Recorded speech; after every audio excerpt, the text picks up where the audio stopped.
మంచినీళ్ళు లేని దగ్గర పాములు కరుస్తాయి, తేలు కరుస్తాయి అని తెలిసినప్పటికి కూడా, వాళ్ళ ప్రాణాల ముప్పు ఉన్నప్పటికి కూడా ఇసిరేసినట్టుగా గుడిసెలేసుకుంటారు వాళ్ళు. పాపం గుడిసెలేసుకొని ఇక్కడి నుంచి పని చేసుకుంటారు వాళ్ళు. అట్లనే గుడిసెలేసుకున్న జనం వీళ్ళు కొత్తగూడెం నుంచి వచ్చిండ్రా, వీళ్ళు భూపాలపల్లి నుంచి వచ్చిండ్రా, వీళ్ళు ఆంధ్ర ప్రాంతం నుంచి వచ్చిండ్రా, వీళ్ళు నల్లగొండ జిల్లా నుంచి వచ్చిండ్రా, కానీ వీళ్ళందరూ కూడా పేదలు మాత్రమే. వీళ్ళందరూ రెక్కాడితే కానీ డొక్కనిండని వాళ్ళు చిన్న పిల్లల్ని ఇళ్ళల్లో వదిలిపెట్టి వాళ్ళ ప్రాణాలకు ముప్పున్నప్పటికి కూడా పని చేసుకోకపోతే, భార్యాభర్తలు పని చేసుకోకపోతే నడవదు కాబట్టి అట్లా పని చేసుకున్నాడు వాళ్ళు. భూదాన్ ఒకనాడు ఈ రాష్ట్రంలో వినోబా భావే ఆ మహానుభావుడు పేదవాళ్లకు నిలవ ఉండాలని, పేదవాళ్ళకింత భూమి ఉండాలి, ఇల్లు ఒక సెంటిమెంటు, భూమి ఒక సెంటిమెంట్ అని చెప్పి భావించి ఆనాడు వినోబా భావేకి, ఆనాటి భూమి కలిగిన వాళ్ళు, మానవత్వం ఉన్న వాళ్ళు వేల ఎకరాలను ఆనాడు దానం చేశారు. అలాంటి దానం చేసిన భూములలో వెలుగుమట్ల కూడా ఒకటి.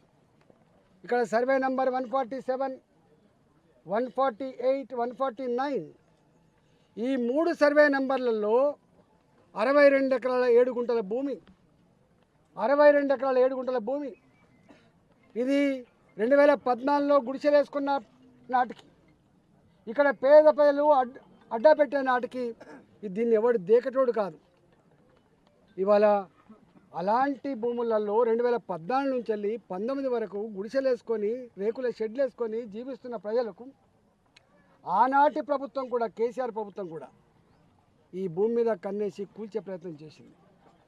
కానీ ఆనాడు శాసనం చేయలేకపోయింది ఆ ప్రభుత్వం. ప్రజల తిరుగుబాటుకు, ప్రజల యొక్క ఐక్యత ముందు ఆనాడు అది కూల్చివేయడం సాధ్యం కాలేకపోయింది. కానీ ఈ ప్రభుత్వం, రేవంత్ రెడ్డి ప్రభుత్వానికి కూల్చివేతలు, డిస్ట్రక్షన్, డిమాలిషన్, ఇవాళ డిస్ట్రక్షన్, డిమాలిషన్ ఇవాళ వాళ్ళ ఎజెండాలో ఉంది. కాబట్టి వీళ్ళకు ఇండ్లు కట్టించడం చేత కాదు, భూములు పంచడం చేత కాదు, పేదల బతుకులలో వెలుగు నింపడం చేత కాదు. కానీ ఈ ప్రభుత్వానికి ఆ పేదలు ఇంటున్న ఇళ్లను కూలగొట్టడం చేతనవుతుంది, పేదలు దున్నుకుంటున్న అసైన్మెంట్ భూములను గుంజుకోవడం చేతనవుతుంది తప్ప పేదలకు న్యాయం చేసే చేత కాదు వీళ్ళకి. ఇవాళ వీళ్ళు పాపం అనేక సార్లు కోర్టు మెట్టెక్కిండ్రు. అయ్యా మేము మనుషులం, మేము పేదవాళ్ళమే కావచ్చు కాక, కానీ మేము మనుషులం, మేము వేసుకున్న ఇండ్లు, మేము వేసుకున్న గుడిసెలు ఇవాళ ఇది వినోబా భావే గారికి దానం చేసినటువంటి భూములలో వేసుకున్నాం. మేము వేసుకున్న భూములలో మాకు కరెంట్ ఇస్తలేరు, మాకు నీళ్ళు ఇస్తలేరు, మాకు కనీస సౌకర్యం లేవంటే ఆనాడు 2019లోనే చెల్లా కోదండరామ్ గారు పాపం ఆ జడ్జి గారు వాళ్ళకు నీళ్ళు ఇవ్వండి, వాళ్ళకు కరెంట్ ఇవ్వండి అని చెప్పి వారు కోరిండ్రు. కానీ కరెంట్ ఇవ్వలేదు దుర్మార్గులు, నీళ్ళు ఇవ్వలేదు దుర్మార్గ ప్రభుత్వాలు. అయినా జనరేటర్లు పెట్టుకొని వాళ్ళు జీవిస్తున్నారు. అసలు మీరు మనుషుల, పశువుల, పాలకులు అనే వాళ్ళు ఎవరి కోసం ఉండాలి? మీ ఆలోచన ఎవరి వైపు ఉండాలి?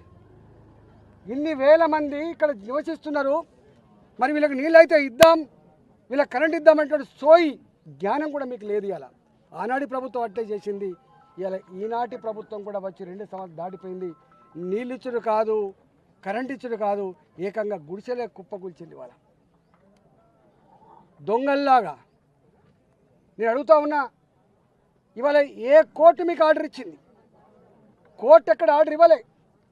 వీళ్ళే కోర్టు మెట్లెక్కి మాకు పట్టాలు ఇవ్వండి, మాకు ఆనాడు 2014లోనే మాకు వాళ్ళు పట్టాలు ఇచ్చిండ్రు, మాకు వీటిని అథెంటిక్గా చేయండి, మా మీద కనికరించమని చెప్పి కోర్టు మెట్లెక్కితే కోర్టు ఏమన్నదంటే చూడమని చెప్పింది. వాళ్ళు ఎంక్వైరీ చేయండి, వాళ్ళ డిమాండ్లు పరిశీలన చేయండి, ఒక వ్యూ తీసుకోమని చెప్తే ఇవాళ CCLA ఇవాళ రెవెన్యూ డిపార్ట్మెంట్ కింద ఉండే CCLA సుమోటోగా కోర్టు చూడమన్నది. కాబట్టి కోర్టు చూడమన్నది, కానీ కోర్టు 4000 మంది పోలీసు వాళ్ళతోటి ఉదయం 4 గంటలకు లేచి వచ్చి పిల్లా జల్లా చూడకుండా కట్టు బట్టలను కూడా తీసుకొనియకుండా ఇవాళ మీరు గిట్ల కళ్ళ ముందే కూల్చివేయాలని చెప్పి మాత్రం చెప్పలేదు. కానీ సీసీఎల్ఏ మాత్రం చూడమని చెప్తే ఇవాళ వీళ్ళు ఈ ఆర్డర్ ఇచ్చారు.